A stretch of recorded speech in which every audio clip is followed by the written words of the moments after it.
A visit to the salon might start with hair, I worked hard for those Yeah, you grades. did. You really did. but it often turns into something deeper. You have earned two those. sweet boys in a thriving business, too. Oh my gosh. In hairstylist Jessie McPherson's chair, Reagan Rouse opens up. My cup is empty and I'm not getting what I need at the doctor's office maybe, but I can come here and I can talk to my friend. And be validated. Right? They have different medical histories, but deal with similar experiences. My labs came back with like my cholesterol being like 2 points over. Were any nutritional things suggested? Was anything like that? No. Brushed off, I am, at the time, 34 years old. Why am I being recommended a statin? and rushed out the door. They're limited, which means we're limited in the amount of time we can work up to maybe a difficult question or a difficult admission of a symptom. Even when care is good, it can be hard to speak up. There's just something wrong with the system.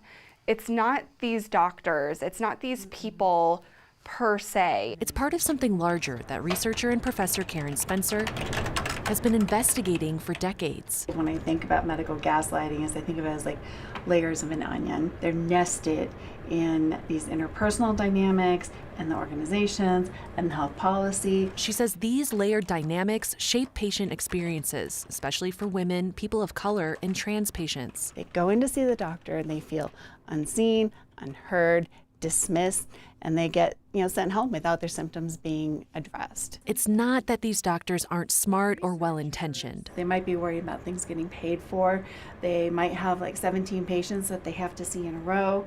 They might not have much support. Her research spans all sorts of medical conditions and situations. So I have definitely had women tell me that doctors told them to go home, have a glass of wine, have a bubble bath, get their nails done, and just calm down. It leaves patients feeling hurt. Or people cry in the office and then they get offered an antidepressant. And their problems unaddressed. That's my mom. Medical gaslighting is something she's seen in her own life. Karen's mom, Ann, had cancer. And she was not willing to spend the time she had being a patient. Her mother was a nurse and was stopping treatments herself. They were selling her a lot of cure talk, and I think she didn't buy it. But she was still being offered chemotherapy until days before she died. Someone will tell us when it's time to think about hospice or what we want to do with this precious time that's left, and that did not happen.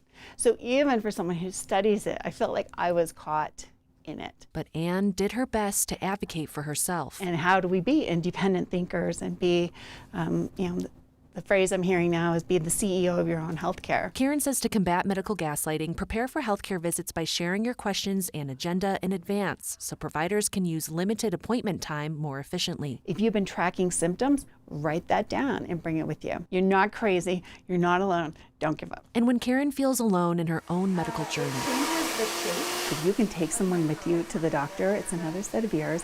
It's someone who's going to remember things. They may ask different questions or remember different information. she knows she can open up at Jessie's salon, who's been a friend for years now. There's so much else we can't control, but we can do this. In Inglewood, Like knowing you're not alone, keeping the faith, persisting, even when it feels kind of like an uphill battle. Courtney Yoon, 9 News. Spencer adds that much of medical research and knowledge has historically been built around men. The assumption that what works well for men will work for everyone else can leave other groups dismissed or misdiagnosed. Spencer also has a book coming out in the fall about end-of-life care. I want to go back to something you talked about earlier this morning, but it's definitely worth repeating for people watching here at 9 o'clock. What can people do to combat medical gaslighting?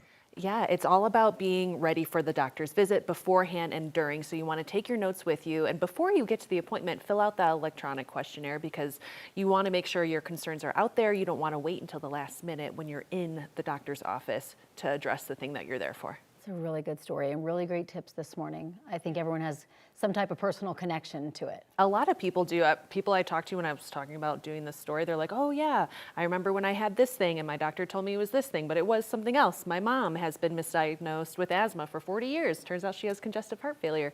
There's just a lot of things that you can do to advocate for yourself. Yes. And if the doctor doesn't work out, get another doctor, bring an advocate with you, bring a buddy to come in and listen with you, and then also offer another perspective, maybe ask different questions too. Got to trust your gut sometimes with these things. Yep, Courtney, absolutely. thank you.